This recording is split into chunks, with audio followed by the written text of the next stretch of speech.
আসসালামু আলাইকুম রহমতুল্লাহ বরাকাতুহু। সবাই কেমন আছেন? আশা করি সবাই অনেক অনেক ভালো আছেন। আপনাদের দোয়া আমিও ভালো আছি আলহামদুলিল্লাহ। ফেসবুক বিষয় নিয়ে কিছু কথা বলবো। যদি আপনাদের হাতে সময় থাকে তাহলে ভিডিওটা দেখতে থাকুন। আশা করি এখান থেকে জানতে পারবেন যে বিষয় নিয়ে আমি কথাগুলো বলতেছি। দেখুন, ফেসবুকের পরিস্থিতি এমন হয়ে দাঁড়াইছে এখন, আপনার রোগীর থেকে ডাক্তার বেশি হয়ে গেছে। আর এই ডাক্তার বেশি হওয়ার কারণে আমরা কিন্তু অনেকেই হতাশা হয়ে যাচ্ছে, তাই না ভাই? অনেকেই হতাশায় আছি। ফেসবুকে কিভাবে কাজ করব, ফেসবুক প্রোফাইলে কিভাবে কাজ করব, ফেসবুক আইডিতে আমি কিভাবে সফলতা পাবো। অনেকে 3টা 4টা আইডি খুলে, অনেকে 3টা 4টা একসাথে পেজ চালাইতেছেন। আপনি কোনটা থেকে কোনটাকে সময় দিবেন সেটা নিজেও জানেন না। এইভাবে কখনো ফেসবুক থেকে সফলতা অর্জন করতে পারবেন না। আর যখন আপনি কোনো সেটআপ পান না, তখন এই ডাক্তারের কাছে যান। ভাই, আপনার তো অনেক followers, 60K follower, 70K followers, আমি তো কোনো ধরনের এখনো সেটআপ পাইনি। কিসের জন্য সেটআপ গুলো পাইলাম না?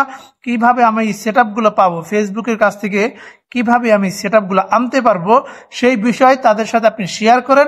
ওই লোক যখন একটা ভুয়া তথ্য দিয়ে দেয়, ওই লোক যখন একটা ভুয়া একটা আপনাকে বলে এইভাবে আপনি কাজ করলে পাবেন, আপনি ওইভাবে কাজ করতেছেন।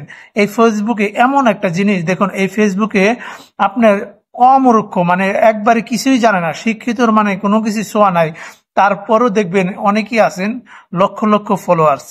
তারা কি ফেসবুক বিষয় নিয়ে অনেক কিছু জানেন? কিন্তু এমন না ভাই। এই বিষয়টা আপনার মাথায় রাখতে হবে। ফলোয়ার্স বেশি হইলেই যে এখানে শিক্ষিত, ফেসবুকে অনেক কিছু জানেন, তেমন কিছুই না ভাই। এই ফেসবুকে আপনি এমন আছেন, আপনি ভালো জানেন, অনেকে ফলোয়ার্স বেশি আছে, ফেসবুকে সফল ব্যক্তি, তারপর সে কিন্তু ভালো অভিজ্ঞতা নাই, এমন অনেকে আছেন। এর জন্য এই কথাগুলো বলি, আপনারা যে যার কাছে পরামর্শ নেবেন, আগে জানবেন সেই লোক কি পরামর্শ, সেই লোকের ভিডিও কেমন, সেই লোক কিভাবে ভাইরাল হয়েছে, সেই লোক কিভাবে এই ফেসবুক থেকে, এই সোশ্যাল মিডিয়া থেকে কিভাবে সফলতা অর্জন করেছে, আগে জানবেন। তারপরে তার কাছ থেকে পরামর্শ নেবেন। এখন ডাক্তার বেশি হয়ে গেছে, এর জন্যই বললাম যে আপনি কোনো ধরনের একটা প্রবলেম পড়ে গেছেন, আপনি একজনের কাছে যে পরামর্শ চাইলেন সেই প্রবলেমটা সলভ করার জন্য, কিন্তু প্রবলেম তো সলভ হলো না, আরো আরো প্রবলেম আরো বেড়ে গেল। এমন হয় না ভাই। এই কাজগুলো করবেন না। যারা ফেসবুকে কাজ করতে আসছেন, আগে দেখবেন সে কেমন অভিজ্ঞতা, সে কিভাবে সফলতা অর্জন করেছে, তার কাছ থেকে পরামর্শ নেবে। যেহেতু ফেসবুকে কাজ করতে হলে অবশ্যই আপনাকে কারো কাছ থেকে না কারো কাছ থেকে পরামর্শ নিতে হবে। যেহেতু আপনি ফেসবুকে নতুন কাজ করতে আসছেন, এখান থেকে কিভাবে সেটআপ গুলো পাবেন, এখান থেকে কিভাবে এই সফলতা অর্জন করতে পারবেন, পিছনের অনেক গল্প থাকে ভাই। আপনি যখন সফলতা অর্জন করতে পারবেন, পিছনের গল্পটা কেউ শুনতে চাবে না।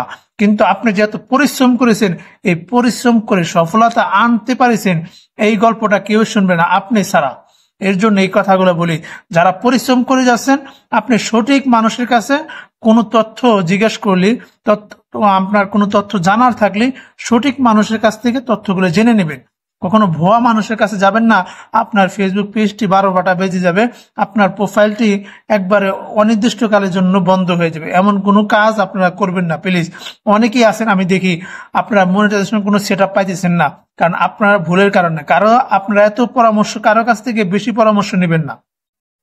একজনকে মানবেন, একজনের কাছ থেকে আপনি যতটুকু পারেন তার কাছ থেকে আগে ভালোভাবে জেনে তার কাছ থেকে পরামর্শগুলো